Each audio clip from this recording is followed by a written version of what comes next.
यहाँ जहाँ हम बैठे इसके बहुत पास, प्रधानमंत्री के घर के बहुत पास, पार्लियामेंट के बहुत पास, राष्ट्रपति भवन के बहुत पास एक विस्फोट हुआ।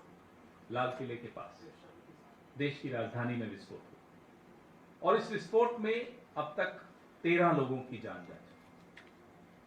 मैं इसको विस्फोट कह रहा हूं, आतंकी हमला कहने में सरकार ने 48 घंटे लगाए, तो मैं भी थोड़ी देर बाद उस पर आता हूं। इस विस्फोट में जो 13 लोग मारे गए और काफी लोग घायल हुए, हमारी प्रार्थना उन सबके साथ है, उनके परिवारों के साथ। हैरानी की बात यह है कि 48 घंटे बाद कैबिनेट ने, गौर फरमाइएगा, कैबिनेट ने ये घोषणा की कि इसको हम एक आतंकी हमला मानते हैं। 48 घंटे प्रधानमंत्री भूटान से लौट कर आए, उसके बाद कैबिनेट कमेटी ऑन सिक्योरिटी की मीटिंग होती है और ये घोषणा होती है कि इसको हम आतंकी हमला मान रहे हैं। बहुत सवाल उठते हैं और गंभीर सवाल उठते हैं, क्योंकि देश की राजधानी में ऐसा हुआ है। आप सबको याद होगा, इतना बड़ा हमला देश की राजधानी में 2001 में हुआ था, संसद के ऊपर। अटल बिहारी वाजपेयी जी प्रधानमंत्री थे। आप सब पत्रकारिता शुरू कर रहे होंगे उस वक्त। बहुत हैरानी की बात यह है और सवाल यह उठता है, इतनी इंटेलिजेंस, इतनी सुरक्षा एजेंसियां, ऊपर डोवल साहब, अमित शाह साहब, इतने लोग बैठे हैं, पैनी नजर बताते हैं कि हम पैनी नजर से देख रहे हैं। इतनी भारी संख्या में, इतनी भारी मात्रा में फरीदाबाद में 2900 किलो विस्फोटक सामग्री कैसे पहुंच गई? हम पुलवामा के सवाल पूछते रहते हैं कि साहब आरडीएक्स कैसे पहुंचा, नहीं मिले जवाब। सतपाल मलिक जी पूछते हुए रह गए, नहीं मिले जवाब, उनको और बेइज्जत अलग किया गया।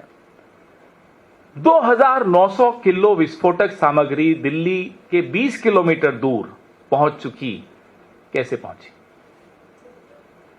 लाल किले के बाहर एक गाड़ी में विस्फोटक सामग्री है और वो एक्सप्लोजन होता है, धमाका होता है, लोगों की जान जाती है, लोग घायल होते हैं।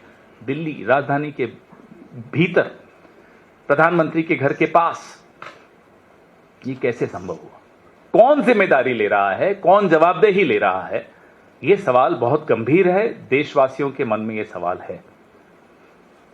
कांग्रेस पार्टी ने हमेशा, जब भी देश पर कोई हमला होता है, देश के किसी कोने में कोई आतंकी हमला होता है, वो उरी हो, पठानकोट हो, अमरनाथ हो, पहलगाम हो, या उससे पहले पुलवामा हो, या अब लाल किला हो, हमने बार बार यह दोहराया है कि हम सरकार के साथ खड़े रहेंगे।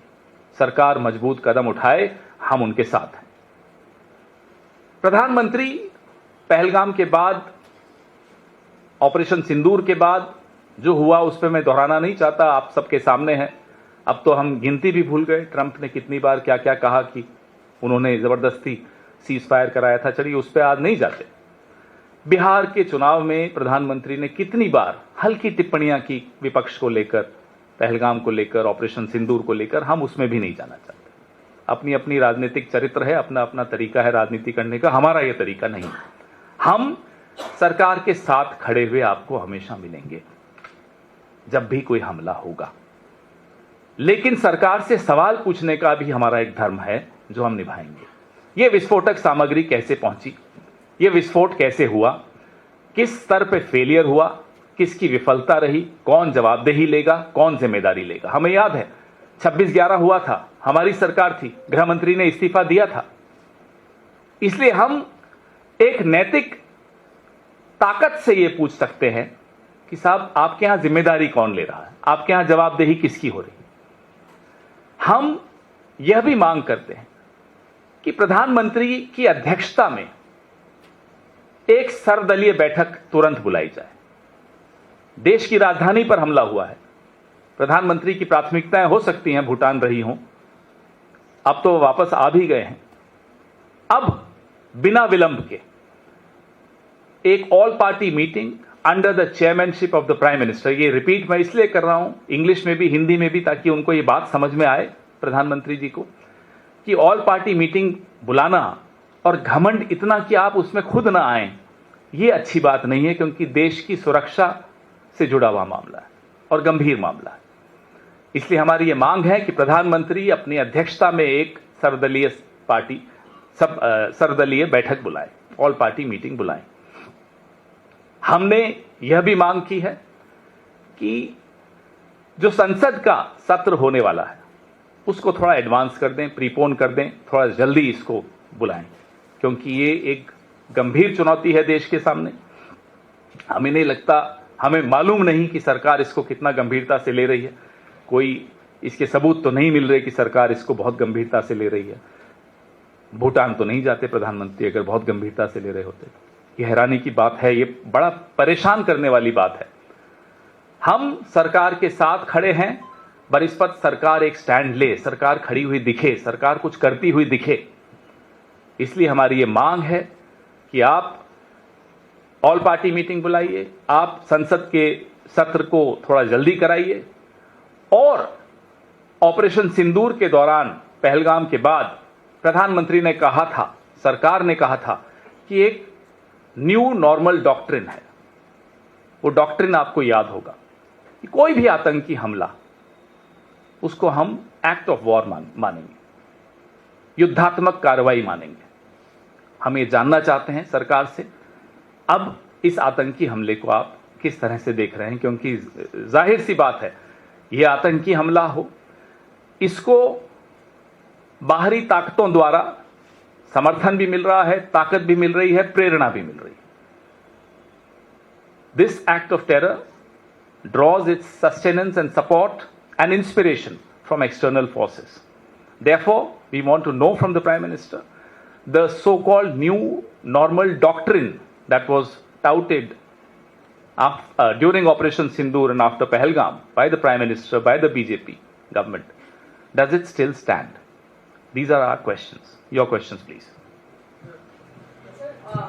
Sir, PJ Tangram appears to have already absorbed Pakistan. Is saying there are clear signs of this being a homegrown terror operation. He's also pointed out to how he had mentioned all of this earlier as well, but the government never seems to pay any attention. If the government takes over 50 hours to give any clear picture, obviously there will be a lot of room for speculation.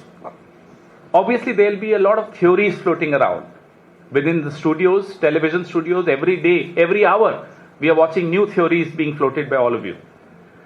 So in the absence of any clear picture, any official version, obviously there will be theories.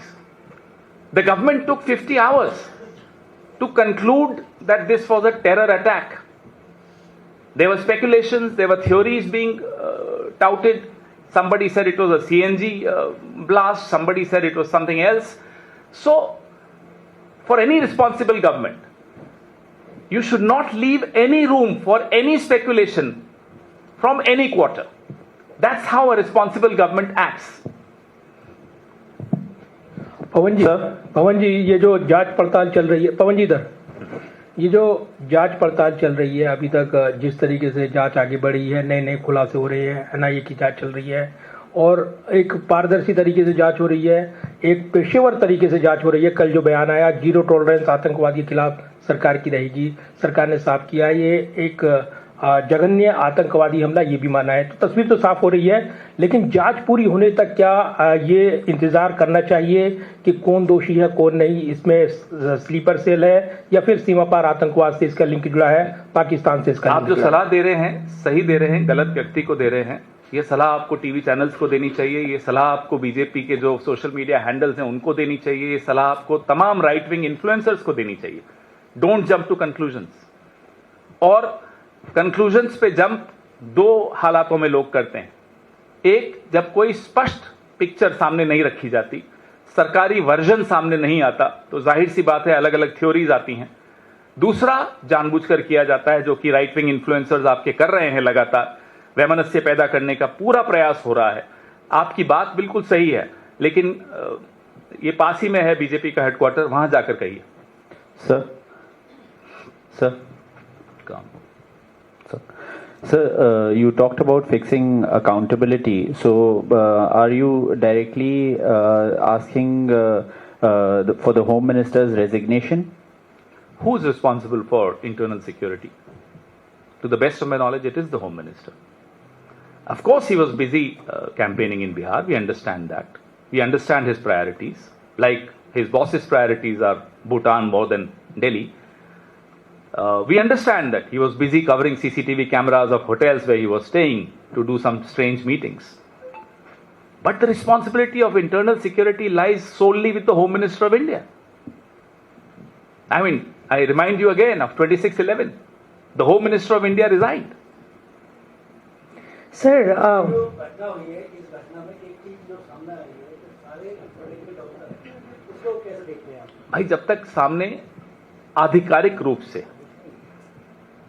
सब कुछ सामने नहीं आता, मैं टिप्पणी करूं एक राजनीतिक दल की तरफ से, आप टिप्पणी करें एक मीडिया की तरफ से, मुझे लगता है वो स्पेकुलेशन होगी।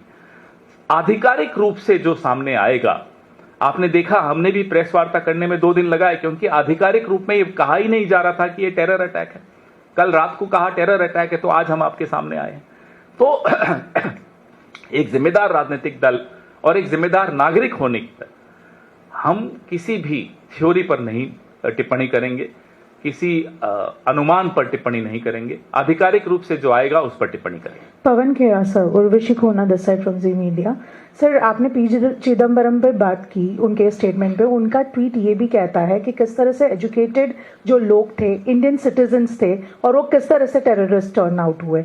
आप उसको किस तरह से देखते हैं? Again underlining the home grown terrorist that he is talking about. You want to me to respond in English? Hindi. मैं बहुत स्पष्ट तौर पे आपको पहले भी कह चुका हूं, जब सरकार आधिकारिक बयान देने में 48 से 50 घंटे लगाएगी, तो जाहिर सी बात है नए नए अनुमान लगाए जाएंगे। वो अनुमान सही हैं गलत हैं उस पर मैं टिप्पणी नहीं करूंगा, हैं वो अनुमान। आधिकारिक बयान जो सरकार का होगा, सुरक्षा एजेंसीज का होगा, उसके बाद कोई टिप्पणी करनी चाहिए। और मैं नहीं मानता कि उसके पहले की तमाम टिप्पणियां वो मीडिया में आए या किसी और नेता की तरफ से आए, उसको हम आधिकारिक मानेंगे। संसद सत्र को प्रीपोन करने की बात आपने कही, क्या आप चाहते हैं कि संसद सत्र के दौरान इस पर चर्चा हो? जाहिर सी बात है, ये एक बहुत बड़ी और बहुत गंभीर चुनौती है। जो देश की राजधानी में आतंकी हमला हो, उसको हल्के में नहीं लिया जा सकता। पूरा देश देख रहा है, देश की सरकार की तरफ, देश के मीडिया की तरफ, देश के विपक्ष की तरफ, देश की संसद की तरफ। तो इसलिए संसद की एक जिम्मेदारी बनती है कि इस पर गहन चर्चा हो। चर्चा के पश्चात देश को हम विश्वास में लेकर उन्हें बताएं कि हम सब एक आवाज में आतंक के खिलाफ लड़ने को तैयार हैं।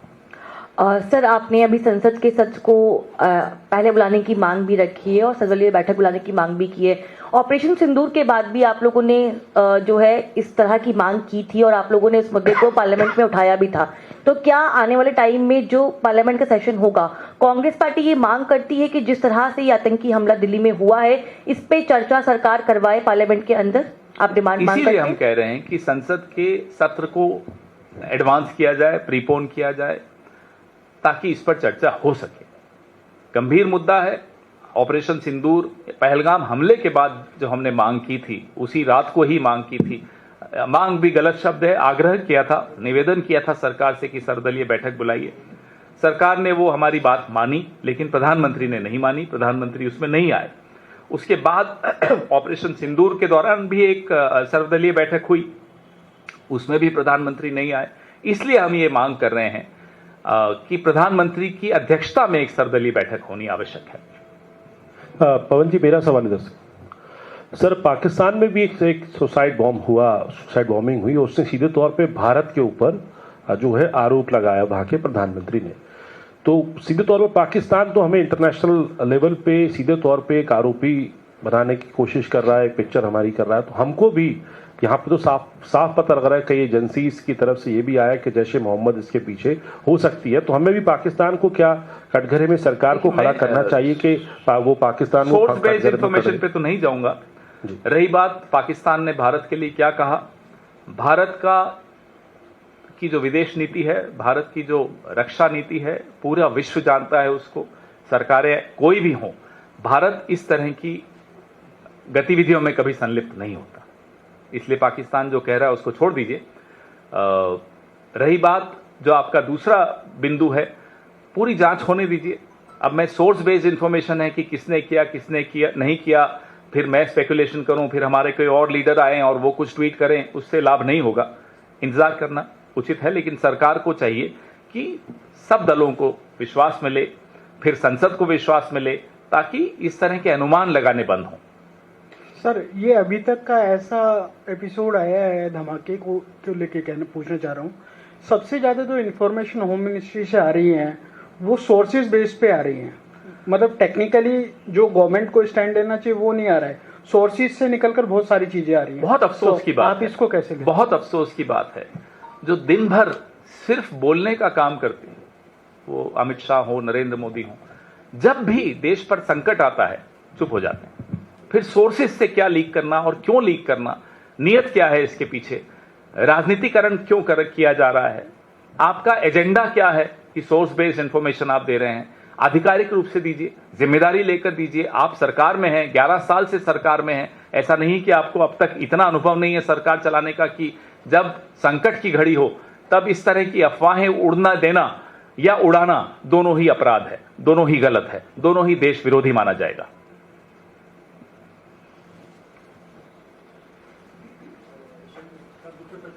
नहीं, हाँ नहीं, इसी पे रखिए अभी। आज ये एजेंडा अलग है, आज ये संकट की घड़ी है, नहीं बिहार नहीं ये। लास्ट टाइम ऑपरेशन सिंदूर के दौरान भी सुना तो नहीं था उन्होंने कि आपके जो डिमांड्स थे। अब इस बार कितने स्ट्रिक्टली, बिकॉज दिस इज मतलब obviously operation Sindoor was also severe, यहाँ पे जिस तरह से लोगों की मौत हुई है उसको लेकर अपोजिशन और कितना स्टर्न स्टैंड लेगा? हम मिलकर सब लोग आवाज उठा रहे हैं, संसद में भी उठाएंगे, आपके मार्फत उठाएंगे, और हमें पूरा भरोसा है कि आप लोग भी पिछले 11 साल में वो जो हुआ उसको भूलकर एक ऐसा स्टैंड लेंगे जो देश के हित में होगा और हमारी आवाज को बुलंद करेंगे। हम अपना धर्म निभा रहे हैं, सरकार अपना धर्म नहीं निभाए तो उसमें आपको और हमको मिलकर आवाज उठानी चाहिए। सर, गृह मंत्री अमित शाह कह रहे हैं कि जो भी इसमें शामिल होगा सबको अदालत के सामने ले जाकर उचित सजा दिलवाएंगे। ये प्रधानमंत्री का संकल्प है और ऐसा उदाहरण पेश करेंगे कि भविष्य में ऐसी घटना ना हो। ठीक है, अच्छी बात है, लेकिन हमें जो सुना था ऑपरेशन सिंदूर के तुरंत बाद, ये एक न्यू नॉर्मल डॉक्ट्रिन है, न्यू डॉक्ट्रिन है। फिर उस डॉक्ट्रिन का क्या होगा ये भी देश जानना चाहता है, क्योंकि देश के उस वक्त के गुस्से पर पानी फेरने के लिए अगर आपने सिर्फ एक जुमला दिया तो अलग बात है, तो बता दीजिए कि ये जुमला था। और अगर पानी फेरने के लिए नहीं था, लोगों का गुस्सा शांत करने के लिए नहीं था, तो फिर गृह मंत्री ने जो अब बोला है और प्रधानमंत्री ने जो तब बोला था उसमें एक बहुत बड़ा अंतर दिखता है।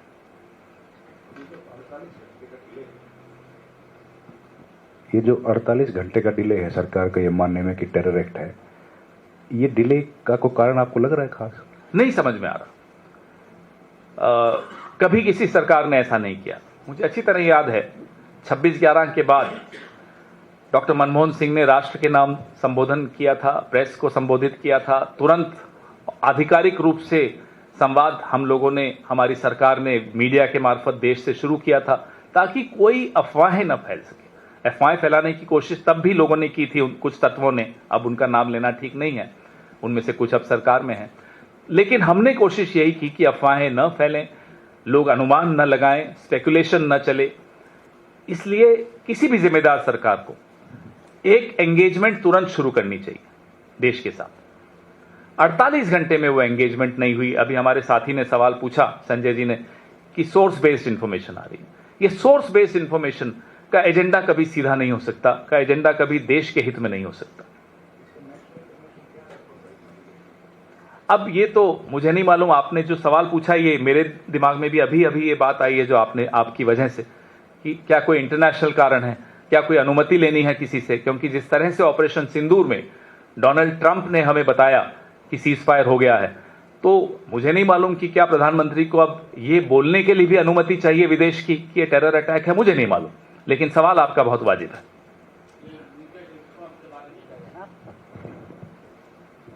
गवर्नमेंट की तरफ से जो म्यूटेड रिस्पांस आया है, यही जो Muted response. हाँ जी जी, what do you want to say about it? We want to ask questions. I completely share the curiosity you have, the concern you have as media and as responsible representatives of the media. Why this delay? I don't know about muted response. That's your version, and I completely respect it. Perhaps he is right. There is international pressure. Perhaps they needed permission from abroad to even term it as a terror attack. In that case, it would be very unfortunate. Pawan sir, मेरा सवाल यह है, लगातार जिस तरह से इस पूरे मामले में 2900 किलो अमोनियम नाइट्रेट फरीदाबाद पहुंच जाता है, 350 किलो आरडीएक्स पहुंच जाता है, गृह मंत्री लगातार इस बात को कहते हैं कि अगले साल तक हम नक्सल पूरा खत्म कर देंगे, आर्म्स एम्यूनिशन का जो पूरा चेन है वो उसको ब्रेक कर दिया जाएगा। राजधानी के 20 किलोमीटर की पेरिफेरी में इतना सारा आर्म्स एम्यूनिशन आरडीएक्स का आना, क्या जो राष्ट्रीय सुरक्षा सलाहकार हैं या गृह मंत्री है, सीधी जिम्मेदारी उनकी नहीं बनती है? क्या कांग्रेस पार्टी इस इतनी बड़ी घटना के लिए सीधे गृह मंत्री का इस्तीफा नहीं मांगेगी? सीधा सीधा अपनी प्रेस वार्ता के शुरू में और कल हमारे महासचिव संगठन ने कल और आज दोनों दिन लगातार आपसे बात भी की मीडिया से, और यही बात रखी कि गृह मंत्री की सीधे सीधे जिम्मेदारी है। यह भी कहा कि हमारे वक्त 26/11 में गृह मंत्री ने इस्तीफा दिया था। हम ये मानते हैं कि ये काफी इतने समझदार तो हैं कि इस इशारे को समझे। वही फरीदाबाद वाला। देखिए, ये सामग्री कहां से आई? सिर्फ सीएम का नाम ले लें तो ये गृह मंत्री को बचाने वाली बात होगी। ये सामग्री हरियाणा से आई। हरियाणा में कहां से आई, ये सारी जांच होनी चाहिए। अब फिर इन्होंने क्या किया, आधिकारिक रूप से कुछ चीजें बताई, बाकी सोर्स बेस शुरू कर दी। सोर्स बेस में आया साहब रीजन बन रहा था, वो बन रहा था, ये बन रहा था, अलग अलग अफवाहें उड़नी शुरू हुई। तो अफवाहों से अपना इनका काम चल रहा हो तो हो सकता है इनकी पार्टी का काम अफवाहों से अच्छी तरह चल जाता होगा, सुचारू रूप से चलता होगा, लेकिन देश की सरकार अफवाहों के ऊपर नहीं चल सकती, क्योंकि देश की सुरक्षा का सवाल है।